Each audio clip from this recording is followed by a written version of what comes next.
Roller. नमस्कार, मैं सत्येंद्र हूं और आप NW न्यूज का YouTube channel news cut to cut देख रहे हैं। रात गहरा रही है और ठंड का मौसम भी है और इस वक्त हम खड़े हैं रायपुर के धरना स्थल पर। अमूमन रात के तकरीबन 10 बजे के आसपास का वक्त हो रहा है और इतनी रात में अगर धरना स्थल पर कोई आने की बात करे तो लोग हंसेंगे, लेकिन यहाँ पर आने के पीछे की एक खास वजह ये है, जो हमारे YouTube चैनल के लगातार दर्शक होंगे उन्हें ये मालूम भी होगा कि आज दिन भर हम लोगों ने सहायक शिक्षकों के प्रदर्शन के बारे में जानकारी दी है। बताया है कि किस तरह से सहायक शिक्षक विधानसभा घेराव करने के लिए जा रहे थे और उन्हें सप्रे शाला स्कूल के पास ही रोक दिया गया। हम जब यहाँ पर आ रहे थे तब तक हमारे पास ये जानकारी थी कि तमाम जो सहायक शिक्षक हैं वो सड़क पर ही बैठे हैं, क्योंकि उन्हें सरकार की तरफ से ये इजाजत नहीं मिली कि वो विधानसभा तक जाएं, लिहाजा पूरी रात उनकी सड़क पर गुजरेगी। लेकिन जब हमने यहाँ पर बात की तो पता चला सड़क को खाली करवा दिया गया, कुछ व्यापारियों की परेशानियां थी और कुछ प्रशासन ने अपनी मजबूरी बताई। लेकिन इन सब चीजों के बीच हम ये आकलन करने के लिए धरना स्थल पर पहुंचे कि वाकई में जो दूर प्रदेश से लोग आए हैं, जो शिक्षक स्कूलों में होने चाहिए, वो सड़कों पर क्यों हैं और इन शिक्षकों की क्या ऐसी मजबूरी है जो इन्हें पूरी रात इस ठंड के मौसम में खुले आसमान के नीचे गुजारना पड़ रहा है। हम इस जानकारी के लिए रायपुर के धरना स्थल पर इतनी रात को पहुंचे हैं और हमारे साथ आप देख रहे होंगे तमाम शिक्षक मौजूद हैं। संख्या कम है, हालांकि जब हम सुबह के वक्त में यहाँ पर आए थे तो भीड़ तकरीबन 10 से 15 हजार थी। हालांकि दावा है कि तकरीबन 30 हजार से ज्यादा शिक्षक यहाँ पर पहुंचे थे और आप देख रहे होंगे कुछ शिक्षक रात गहराने के बावजूद इतने ठंड के मौसम में भी यहाँ पर खड़े हैं।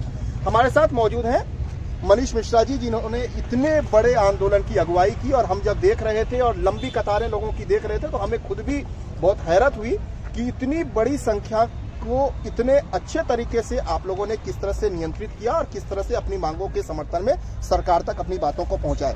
हम मनीष मिश्रा जी से बात करेंगे, उससे पहले हम आप सबसे आग्रह करें कि हमारा YouTube चैनल जरूर आप सब्सक्राइब करें और शिक्षकों से जुड़ी हुई जो परेशानियां हैं, शिक्षकों से जुड़े हुए जो मुद्दे हैं, वो सरकार तक अगर हम अपने YouTube चैनल के जरिए पहुंचाने की कोशिश करते हैं और शिक्षकों तक उनकी बातों को रखने की कोशिश करते हैं। मनीष मिश्रा जी से बात करते हैं। मनीष जी, आप अभी तक ये दावा कर रहे थे कि हमें सड़क पर रहना है, पूरी रात सड़क पर गुजारेंगे।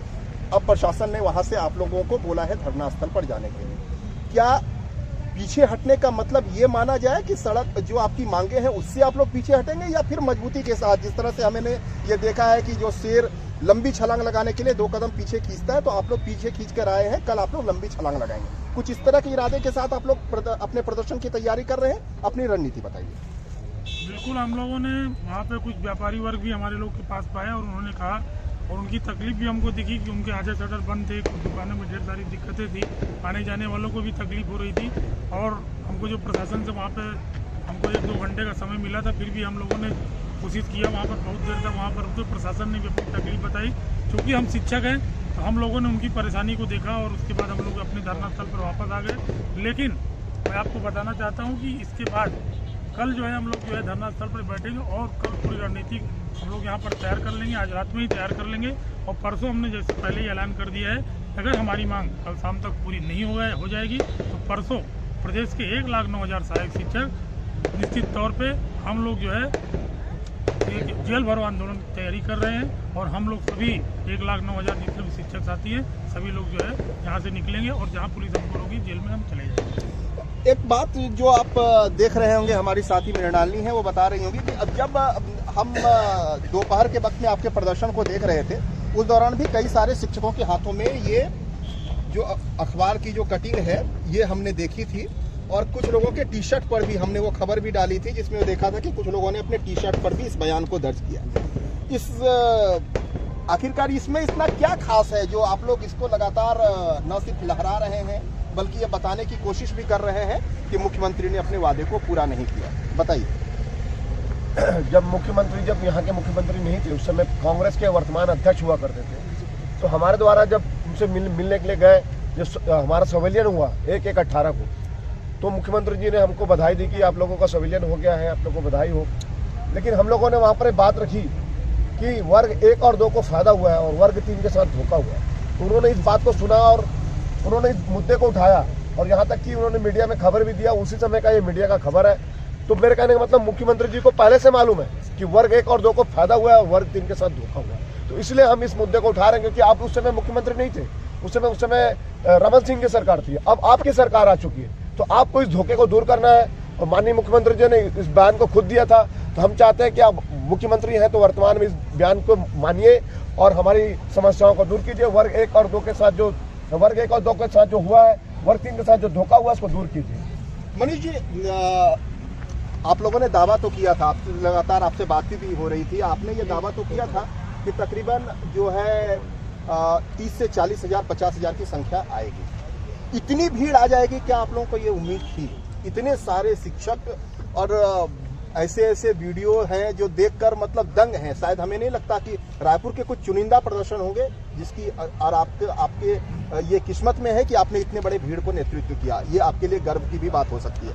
मुझे ये बताइए कि इतना आप लोगों को एहसास था क्या कि इतनी बड़ी भीड़ आएगी और इतने बड़े भीड़ को आप लोग इस तरह से नियंत्रित कर इस तरह से प्रदर्शन को आगे बढ़ाएं? मैं अपने सभी मीडिया संपादक महोदय को और जितने भी मीडिया के हमारे प्रेस मीडिया, इलेक्ट्रॉनिक मीडिया, उनको बता देना चाहता हूँ कि पूरी बात आप लोगों तक पहुँच ही नहीं पाई। हमारी जो यहाँ की भीड़ थी वो बहुत कम थी। हमारे शिक्षक साथी जहाँ से निकले वहीं से उनको रोका जा रहा है। आप पता करके देखेंगे, हर ब्लॉक में, हर जिला में, हर थानों में हमारे साथियों को रोका गया, वहाँ पर भी हमारे प्रदर्शन हुए। लेकिन यहाँ की मीडिया क्योंकि आज बता रहे थे विधानसभा सत्र की शुरुआत हुई तो उसको दिखा नहीं पाए। हमारे आधे से ज़्यादा साथी वहाँ रोक दिए। उसके बाद भी हम यहाँ पर, आप जैसे बोल रहे हैं कि 10,000 15,000 की भीड़ थी, आप आकलन करेंगे तो यहाँ से लेके वहाँ तक भरा था। निश्चित तौर पे हमारा आज का जो भीड़ था वो 50,000 के आसपास ही था। लेकिन चूंकि यहाँ पे व्यवस्थाएं नहीं थी, गाड़ी पार्किंग की जगह नहीं थी, इस वजह से हमारे साथी बहुत सारे लोग इधर उधर भटक भी गए। और यहाँ से 15 किलोमीटर रायपुर शहर के अंदर जैसे ही प्रवेश करते थे, हमारे साथियों को बैठा के दूर छोड़ा गया। इस बात को अभी तक मीडिया में आया ही नहीं। अच्छा, ये बताइए कि कुछ महिलाएं को देखा मैंने कि घायल भी हुई, कुछ लोगों को चोटिल भी हुई, उनकी क्या स्थिति है? और आपके आकलन के मुताबिक अभी जो घायल साथी हैं आपकी, उनकी संख्या कितनी होगी और उनकी क्या स्थिति है? क्योंकि लोग जान रहे हैं, कई सारे लोगों ने हमने मैसेज के जरिए जानकारी दी। जब हमने ये बोला कि धक्का मुक्की में कई महिलाएं घायल हुई है, तो लोग मुझसे पूछ रहे हैं महिलाओं की स्थिति क्या है या लोग किस तरह से घायल हुए, उनकी स्थिति क्या है। तो आप उनके बारे में क्या जानकारी देना चाहेंगे, जो आपके प्रदेश में जो सुदूर इलाके में है, जो आप खुद बोल रहे हैं कि आ नहीं पाए, उनको क्या जानकारी देना चाहेंगे कि उनकी क्या स्थिति है और उन्हें लेकर आप क्या आश्वस्त करना चाहेंगे? हमारी जो एक महिला थी उनकी स्थिति थोड़ा सा ज़्यादा गड़बड़, लेकिन उनको अस्पताल में भर्ती कर दिया गया। अभी उनकी स्थिति पता की है तो सामान्य है और 2-3 लोगों को चोटें आई है। उनकी ज़्यादा गंभीर चोटें नहीं, एक महिला को ज़्यादा चोट लगी है, वो अभी भी अस्पताल में एडमिट है। और पुलिस वालों के द्वारा जो उसमें हुआ धक्का मुक्की में ये सब बातें सामने आई है। लेकिन इस बात को भी मीडिया के सामने हमने रखा था और आप भी वहाँ पर थे, आप भी देखे होंगे। लेकिन इस प्रकार की स्थिति निर्मित न हो। मैं इस शासन प्रशासन से सिर्फ एक ही बात पूछना चाहता हूँ कि जब माननीय मुख्यमंत्री जी ने इसके पहले, हम 3 महीने पहले आंदोलन करने आए, रात में हमको 9 बजे हमारे प्रतिनिधिमंडल को बुलाया और बुला के उन्होंने बहुत अच्छे ढंग से बोला कि 3 महीने में एक कमेटी बना रहे हैं, इस कमेटी के द्वारा आपका निराकरण कर दिया जाएगा। तो जब 3 महीना बीत गया, मैं इस प्रदेश के मुखिया से पूछना चाहता हूँ कि आज तक हमारी समस्याओं का निदान क्यों नहीं हुआ? सरकार आने के पहले भी उन्होंने बोला था वर्ग 1-2 को लाभ है, वर्ग 3 के साथ धोखा, ये उसी की कटिंग है। उसके बाद आज सरकार बने 3 साल हो गए और हम ऐसा प्रदर्शन पहली बार नहीं, हजारों बार कर चुके। और हर बार हमको कभी सचिव स्तर वार्ता में बुला के हमको बताया जाता है 1 महीने में कर देंगे, कभी शिक्षा मंत्री के बयान था, आप लोगों ने उसको जारी किया था 15 दिन में कर देंगे। अभी मुख्यमंत्री महोदय ने अपने लिखित ट्विटर में, फेसबुक में, अपने दूरभाष में भी उन्होंने बोला है कि आपकी समस्या का निदान 3 महीने में कर दिया जाएगा, जो कि लिखित है। आज के 100 साल बाद भी अगर 4 सितंबर को पूछेंगे सीएम साहब से सहायक शिक्षक फेडरेशन की क्या वार्ता हुई तो अंकित है। उसके बाद भी, इतना बड़ा एविडेंस होने के बाद भी आज तक यह सरकार हमारी मांग पर ध्यान क्यों नहीं दे रही है, इस बात को हमको समझ से पाए। अच्छा, ये बताइए, आज जब कई सारे प्रशासनिक लोगों से बातचीत हो रही थी तो उनका ये कहना था कि फेडरेशन अपने जिद पर अड़ा है, वो वार्ता करना नहीं चाहता है। हमने जब उनसे पूछा तो उनका ये कहना था कि वो जिद पर अड़े हैं कि सिर्फ मुख्यमंत्री से बात करेंगे। ऐसे कोई जिद पर अगर होगी तो वार्ता कैसे होगी? क्या कोई बीच का कोई रास्ता बचा है या फिर आप लोग जिस दृढ़ता के साथ, जिस निश्चय के साथ आप लोग आए हैं, उसी निश्चय पर जो आप लोगों ने कल कलेक्टर के सामने भी बताया है, क्या उसी पर अड़े हैं? क्या आप लोगों का अगला रूप होगा? हमने लगभग 10 से 15 बार लगातार सचिव वार्ता किए हैं, लगातार सचिव के साथ मैराथन बैठक किए हैं और उन पर 100% हमको भरोसा था और हम सोच रहे थे कि हमारे भरोसे में 100% कामयाब होंगे। परंतु हमने देखा कि 3 महीने में मुख्यमंत्री जी ने कहा था कि 3 महीने में आपकी समस्या हल कर दिया जाएगा, वेतन विसंगति दूर कर दिया जाएगा। परंतु हमने 3 महीना और 3 महीना 5 दिन तक देखा, उसके बाद भी हमारा समस्या हल नहीं हुआ। कैसे हमको तकलीफ नहीं होगा? एक मुख्यमंत्री, हमारे माननीय मुख्यमंत्री जी ने कहा था आप 3 महीना मतलब 3 महीना, परंतु 3 महीना तो गुजर गया, उसके बाद भी हमारी समस्या हल नहीं हुआ। इसलिए हमको भरोसा थोड़ा कम हो गया है। इसलिए हम मजबूरी में हमारे माननीय मुख्यमंत्री हमारा छत्तीसगढ़ के मुखिया हैं, हमारे लाडले हैं, और इसीलिए हम उन पर भरोसा करते हुए हम सोच रहे हैं कि इस बार अंतिम बैठक हमारे माननीय मुख्यमंत्री साहब होना चाहिए। सर आप ये बताइए कि जो छत्तीसगढ़ की स्थिति है, क्या वाकई में अब हड़ताल के अलावा कोई और विकल्प नहीं बचा है?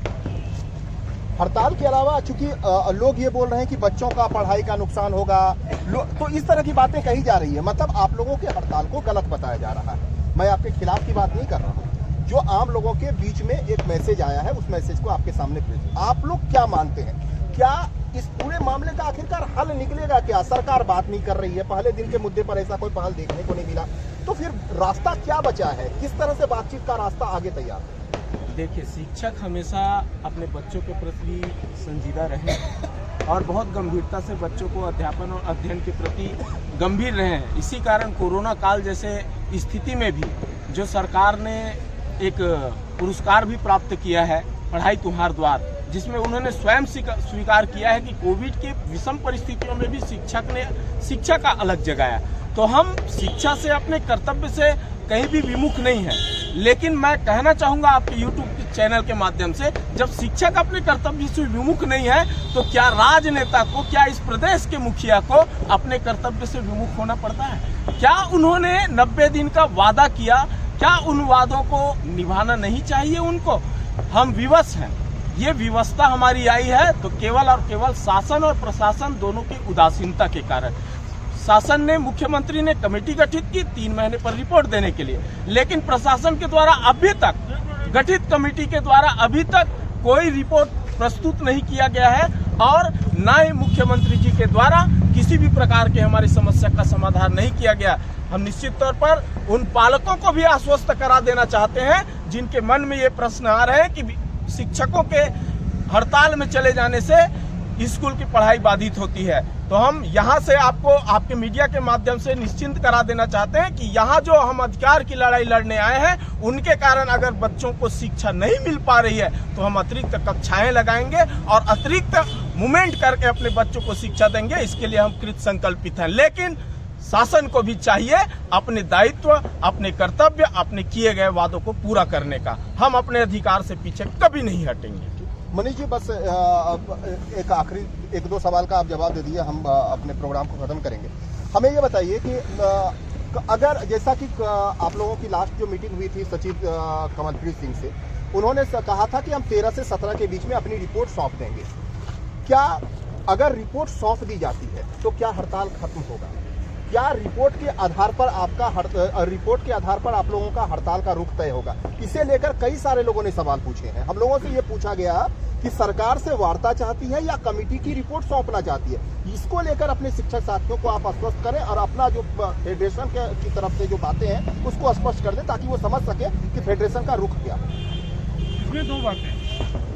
पहली बात ये कि कोई भी अगर समिति या कमेटी बनाई जाती है तो उसका 3 महीने का समय दिया गया है। तो 3 महीने समय के बाद, जहाँ तक मेरे को जानकारी है, 3 महीने के समय के बाद उस कमेटी की रिपोर्ट का कोई मतलब ही नहीं रहता। या अगर उनको समय बढ़ाना है तो वो जो है जेडी साहब के पास समय की मांग करते कि 15 दिन या 20 दिन हमको और दिया जाए। इस प्रकार का हमारे को कोई संज्ञान में ये बातें आई नहीं, पहली बात। और दूसरी बात यह है कि जो कमेटी ने 90 दिन में हमारे से 2 बार बैठक हुआ, दोनों बार बैठक में उन्होंने यही बोला कि बस 2-4 दिन के अंदर हो जाएगा, और जो कमेटी 90 दिन तक वहाँ तक सौंपी नहीं, तब हमको इस कमेटी के ऊपर भी भरोसा नहीं रह गया है। हम इस प्रदेश के मुखिया से यही मांग करते हैं कि हमारा जो भी वार्ता हो उनके साथ हो और वो हमारी मांग को अब पूरा करें। उसके अलावा हम लोग किसी भी मानने वाले नहीं हैं, क्योंकि हम लगातार उनके वादे के अनुसार, उन्होंने पहले ही बोला था सरकार में आने के पहले कि पहले कैबिनेट बैठक में आपकी मांग पूरी कर दी जाएगी। उसके बाद आज 3 कैबिनेट बैठक हो चुका है, अब चौथा जो बजट सत्र आने वाला है, इसके बाद तो चुनावी आ जाता है। तो हम लोग कितने दिन इंतजार करें? 20-22 सालों से हम इंतजार कर रहे हैं। अब हमारे साथियों का सब्र टूट चुका है, इसलिए माननीय मुख्यमंत्री जी से हमारा यही अपील है। पहले भी हम उनकी बात माने थे, अगर राज्य में कोई वित्तीय संकट है या किसी प्रकार की कोई वित्तीय प्रॉब्लम है तो सीएम साहब प्रेस और मीडिया के सामने अगर ये बोलते हैं कि मैं आपको ये चीज़ मिलेगा और इस तारीख से मिलेगा, हम उनकी बात पे कल भी भरोसा करते थे और आज भी भरोसा करेंगे। देखिए, एक चीज़ें मैं जो इन लोगों से बातचीत करने के दौरान मैं भूल गया। मैं शुरुआत में ही ये बताना चाहता था कि आखिरकार इनकी मांगे क्या है। इनकी मांगे है वेतन विसंगति। इसको अगर सरल रूप से हम ये समझें तो शिक्षक के 3 अलग अलग वर्ग होते हैं। प्राथमिक शिक्षक, एक शिक्षक और एक जो व्याख्याता शिक्षक होते हैं, मतलब हाई स्कूल, मिडिल स्कूल और प्राइमरी स्कूल। ये जो शिक्षक साथी, ये जो शिक्षक यहाँ पर बैठे हैं, ये सहायक शिक्षक हैं, यानी प्राथमिक जो बच्चों की बुनियाद तय करते हैं, उन स्कूलों में ये तमाम शिक्षक शिक्षण देने का काम करते हैं। हुआ यूं है कि जो शिक्षकों का संविलियन हुआ है तो शिक्षकों के वेतन में एक बड़ा फासला आ गया है, खास करके सहायक शिक्षक और शिक्षक के बीच में। और सहायक शिक्षक और शिक्षक के बीच में जो वेतन का फासला है वो तकरीबन 10,500 के आसपास है। क्या मैं सही हूँ? 10,200 के आसपास का फासला है। 10 से 12,000 का फासला है। तो एक शिक्षक और एक सहायक शिक्षक के बीच में जो तकरीबन 12,000 का जो फासला है, ये शिक्षक चाहते हैं, सहायक शिक्षक, कि हमारे उस फासले को कम किया जाए। मतलब अगर प्राथमिक स्कूल में अगर हम पढ़ाने का काम करते हैं तो हमारे बीच में फासला बमुश्किल से 3 से 4,000 का रहे तो हमें बर्दाश्त होगा, लेकिन 10 से 12,000 रुपये का अगर फासला होगा तो हम बर्दाश्त नहीं करेंगे। तो ये मुख्य मांगे हैं जिनको हम सरल रूप में, वेतन विसंगति को कई सारे लोग समझ नहीं पा रहे थे, इसलिए मैंने स्पष्ट रूप से समझाने की कोशिश की है। एक आखिरी सवाल का मनीष जी जवाब, क्योंकि आप लोग भी इतने ठंड में है, जाहिर सी बात है भूखे प्यासे होंगे। अपना जो आगे का आप लोगों का जो आंदोलन है, जैसा कल आप लोग इंतजार करेंगे सरकार की तरफ से कोई बातचीत की पहल हो जाए तो बेहतर, नहीं तो आप लोग जेल भरो आंदोलन करेंगे। अपने आंदोलन की रूपरेखा बता दीजिए, क्योंकि जाहिर सी बात है जेल भरो आंदोलन मतलब आप लोग जेल जाएंगे। उसके बाद क्या, अगर आप लोगों की गिरफ्तारी हो जाती है, आप लोगों को छोड़ा नहीं जाता है, तो फिर इस आंदोलन का नेतृत्व कौन करेगा, हड़ताल का रुख क्या होगा और पूरे आंदोलन का किस रूप से आगे बढ़ाने की आप लोगों ने रणनीति तैयार की है, जो आप लोग बता सके मीडिया में। आप लोगों की रणनीति कुछ अलग सी होगी, लेकिन जो आप मीडिया में बता पाए उसको लेकर बता दें, ताकि कई सारे लोगों के सवालों का जवाब मिल जाए। अभी हम लोग को जो है 15 तारीख को हम लोग 10 बजे यहाँ से निकलेंगे और जहाँ पे भी पुलिस प्रशासन हमको रुकेगा वहाँ हम लोग जो है अरेस्ट हो जाएंगे।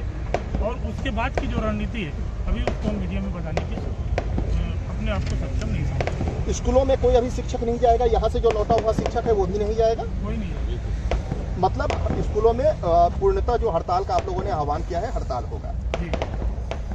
तो आप देख रहे हैं शिक्षकों का रुख बिल्कुल साफ है और इन लोगों ने साफ कर दिया है कि जब तक सरकार इस दफा उनकी मांगों को नहीं मानेगी तब तक वो वापस नहीं लौटेंगे। जाहिर सी बात है कि जिस तरह से लंबा संघर्ष रहा है, अब इनके पास और कोई दूसरा विकल्प बचा नहीं है, लिहाजा प्रदर्शन के अलावा इनके पास और कोई चारा नहीं बचा। देख, तमाम लोग चाहे जशपुर से हो, बस्तर से हो, सुकमा से हो, दंतेवाड़ा से हो, प्रदेश के कोने कोने से लोग यहाँ पर पहुंचे हैं और अपनी मांगों को बुलंद कर रहे हैं। हालांकि सरकार तक भी बातें पहुंची है और आज के संख्या बल ने यह बता भी दिया है कि अगर इन्होंने शक्ति प्रदर्शन किया है तो सरकार के भी कानों में जरूर इनकी बातें पहुंची होगी। उम्मीद यही करते हैं कि जिन शिक्षकों को शिक्षा के मंदिर में होना चाहिए, स्कूलों में होना चाहिए, बच्चों के भविष्य को संवारने के लिए होना चाहिए, उन्हें इस तरह से खुले आसमान के नीचे न आकर आंदोलन करना पड़े। ये दुर्भाग्य है कि शिक्षक को आकर इस खुले आसमान के नीचे प्रदर्शन करना पड़ रहा है और जहां बच्चों को ABCD या क ख ग घ पढ़ाने की एक बुनियाद रखनी होनी चाहिए, यहाँ इन्हें मुर्दाबाद और जिंदाबाद के नारे लगाने पड़ रहे हैं। इन सब चीज़ों के बीच हम बस आपसे यहीं पर विदा लेंगे और यही उम्मीद करेंगे कि इन तमाम शिक्षकों की मांगे जल्द से जल्द पूरी हो जाए। आप हमारे YouTube चैनल को इसी तरह देखते रहिए और शिक्षकों से खबरें जुड़े रहने के लिए हमारे YouTube चैनल को जरूर सब्सक्राइब कीजिए। नमस्कार। इसको आगे कर दो।